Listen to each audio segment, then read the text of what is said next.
नमस्ते भारत। आप सभी लोगों के बीच में एक बार फिर से मैं उपस्थित हो गई हूं। तो निवेदन सबसे पहले मेरा वही कि प्लीज आप सब लोग इस वीडियो को लाइक कीजिएगा, अंत तक देखिएगा, शेयर कीजिएगा और साथ के साथ मेरे यानी आपके अपने चैनल ममता पेन्यूली काले उवाच को सब्सक्राइब करते हुए बेल आइकन को प्लीज जरूर हिट कर दीजिएगा, ताकि जब भी मैं लाइव आऊं, कोई रील या वीडियो अपलोड करूं तो उसकी नोटिफिकेशन आप सभी लोगों को तुरंत मिल जाए।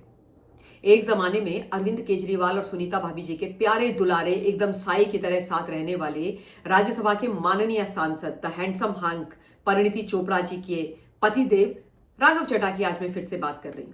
क्या है ना, चड्ढा साहब को भी मीडिया और सोशल मीडिया की सुर्खियों में रहना बड़ा पसंद है। गुड पब्लिसिटी, बैड पब्लिसिटी, बस पब्लिसिटी होनी चाहिए, ऐसा इनका मानना है। यद्यपि यहां पर मैं ये भी आप लोगों से कह देती हूं कि गुड पब्लिसिटी से राघव चड्ढा या उनके आकाओं का कोई लेना देना नहीं। कभी भी राइट रीजन के लिए Raghav Chadha media social media में नहीं होते हैं छाए हुए, केवल रॉन्ग रीजंस के लिए ही छाए हुए होते हैं। तो आज जो विषय आप लोगों के बीच में रख रही हूं वो भी ऑब्वियसली सही तो हो नहीं सकता है। अभी इनकी बड़ी अच्छी खिंचाई हुई है राज्यसभा में, और खिंचाई किसने करी है? भारतवर्ष की फाइनेंस मिनिस्टर निर्मला सीतारमण जी ने। सीतारमण जी जो इस समय सबसे बढ़िया बेहतरीन वित्त मंत्री सिद्ध और साबित हो रही हैं। देश के आदरणीय प्रधानमंत्री मोदी जी के नेतृत्व में जो बजट वो पेश करती हैं, जिस तरीके से वो काम कर रही हैं, उसकी तारीफ हम सब लोग करते हैं और करनी भी चाहिए, क्योंकि बहुत जबरदस्त वो काम कर रही हैं।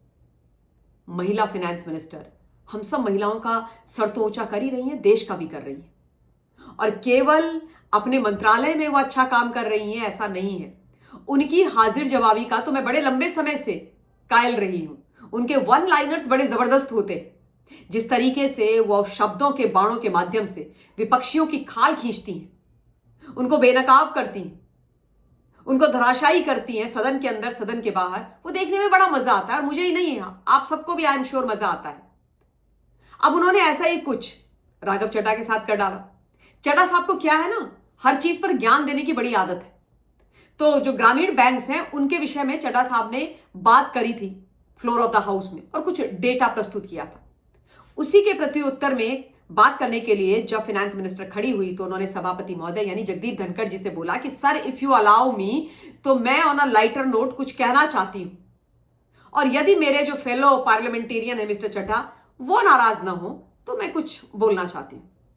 तो ऑब्वियसली धनखड़ साहब ने बोला भाई बोलो। तो उन्होंने बोला कि असल में मुझे ये देख करके बड़ा सुखद अनुभव हुआ, मुझे बड़ी खुशी हुई कि वो राघव चड्ढा जिनको विदेशी विषयों की बड़ी जानकारी है, जो पश्चिमी दुनिया के अंदर ही हमेशा लीन और लिप्त रहते हैं, जो जब देखो तब विदेशों में ही रहते हैं। चाहे फिर राघव चड्ढा को अपनी आंखों का ऑपरेशन करवाना हो, वो यूके में चले जाते हैं अपनी पत्नी के साथ, और वो भी तब जब उनके आका जेल के अंदर बंद होते हैं। चाहे अभी उन्होंने हार्वर्ड के अंदर कोई क्रैश कोर्स किया हो, सुनते हैं कि उन्होंने अपना एमबीए भी विदेश से किया है, और अक्सर वो विदेश में ही पाए जाते हैं, खासतौर पर शादी के बाद तो वहीं रहते हैं। तो एफएम ने उसी रेफरेंस में बोला कि भाई जिनको विदेशी मुद्दों की, विदेशी चीजों की इतनी जानकारी है, वो भारत के जो ग्रामीण बैंक हैं उनकी दशा के ऊपर भी बात कर रहे हैं, और ये देख करके मुझे बड़ा सुखद अनुभव हुआ। उन्होंने बोला कि राघव चड्ढा के पास इतना समय निकल आया कि उन्होंने ये देख लिया कि भारत के जो ग्रामीण बैंक हैं उन बैंकों के अंदर कितने ऐसे बैंक हैं जिनमें पंखे ठीक से चल रहे हैं कि नहीं चल रहे हैं। उन्होंने ये देख लिया कि कितने बैंक्स के अंदर व्हाइट वॉश यानी पुताई हुई है और कितनों के अंदर नहीं हुई है। और उन्होंने ये बोला कि ये देख करके मुझे बहुत अच्छा लगा है, ये अच्छा किया उन्होंने कि ऐसा उन्होंने किया है। उन्होंने बोला कि भाई मैं तो चाहती हूं कि आप जो अंतरराष्ट्रीय मामलों में इतने व्यस्त रहते हैं उसके बावजूद ये सब देख पा रहे हैं, तो कृपया आप इस काम को करते रहिए, देश को इसकी आवश्यकता है। और जब ये सारी बातें एफएम बोल रही थी तब खिसियानी बिल्ली खंबा नोचे वाली कहावत को चरितार्थ करके अपनी सीट पर बैठ करके राघव चड्ढा मुस्कुरा रहे थे, क्योंकि ऑप्शन कुछ और था नहीं ना मुस्कुराने के अलावा। अब देखिए, वास्तव में बात तो सही है कि राघव चड्ढा भारतवर्ष के ग्रामीण बैंकों के ऊपर राज्यसभा में अपना विषय रख रहे हैं। वो राघव चड्ढा जो ग्रामीण बैंकों को तो छोड़ दीजिए, कभी किसी गांव के अंदर जाते हुए हमें नहीं दिखाई दिए। ये राजेंद्र नगर में विधायक रहे, उसके बाद ये राज्यसभा के सांसद हैं पंजाब से। कभी भी कोई भी इनकी पोस्ट आपने देखी हो जिसमें ये अपनी पत्नी सहित किसी गांव में गए हुए हों, गांव की जनता के साथ रह रहे हो, किसी ग्रामीण किसी गरीब व्यक्ति के घर में रात बिता रहे हो, किसी बैंक के अंदर ये बैठे हुए हो, ऐसा हमने तो कभी कुछ नहीं देखा। गांव में कभी जाते नहीं है, गांव के बैंक छोड़ दीजिए, इन्होंने गांव की सड़क नहीं देखी है।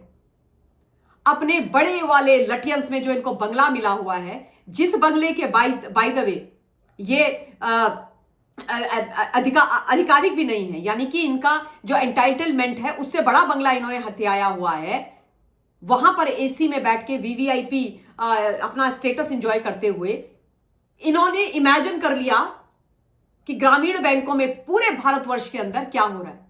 केवल पंजाब के ग्रामीण बैंक नहीं, पूरे भारतवर्ष के। गजब की बात है भाई, कमाल का टैलेंट है राघव चड्ढा का।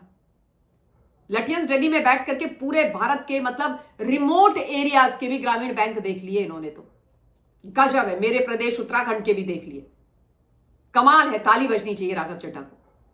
वो राघव चड्ढा जो या तो दिल्ली में पाए जाते हैं या विदेशों में पाए जाते हैं, यूके यूएस यहीं तो घूमते रहते हैं, या फिर मुंबई चले जाते हैं वो अपनी पत्नी के घर।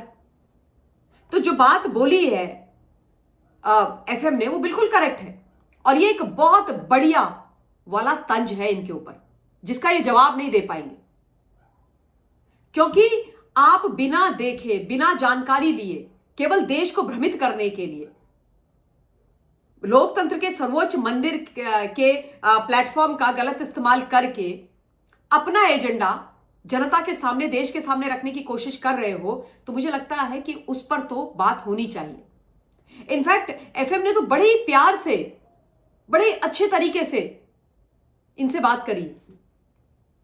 राघव चड्ढा से एक्चुअली पूछना चाहिए कि डेटा देते ना कि भाई मैं इतने सालों के अंदर इस साल में इस दिन इस राज्य के इतने ग्रामीण बैंकों में गया, इन ग्रामीण बैंकों में जा करके ये मेरा डेटा है, ये मेरी फोटोग्राफ्स हैं, ये डेटा है, इतने लोगों से मैंने बात किया, तब हम मानते, एक प्रेस कॉन्फ्रेंस कर देते। और राघव चड्ढा तो आजकल खैर प्रेस कॉन्फ्रेंस करते नहीं है, क्योंकि बताया जा रहा है कि आम आदमी पार्टी के का जो दफ्तर है उसमें इनकी एंट्री बैन है, ये अलाउड नहीं है अंदर जाना, इनको गेट आउट कर दिया गया है।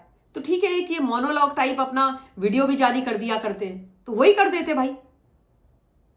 पर गलत तरीके से आप कुछ भी बोलोगे और आपको एक्सपोज नहीं किया जाएगा, चड्ढा साहब ऐसे नहीं चलता। ये कोई फिल्म की स्क्रिप्ट नहीं लिख रहे हो आप, है ना, जिसमें आप एक्टिंग करने की तैयारी कर रहे हो। सॉरी, आप देश की बात कर रहे हो, देश के बैंकिंग सेक्टर की बात कर रहे हो। You can't just shoot lies standing in on the floor of the house. You can't do that and you will not be allowed to do that. खैर सभापति महोदय ने भी इनकी बड़ी अच्छी चुटकी ली। उन्होंने ये बोला कि भैया आपने तो बहुत ही अच्छे से इनसे बात कर ली है।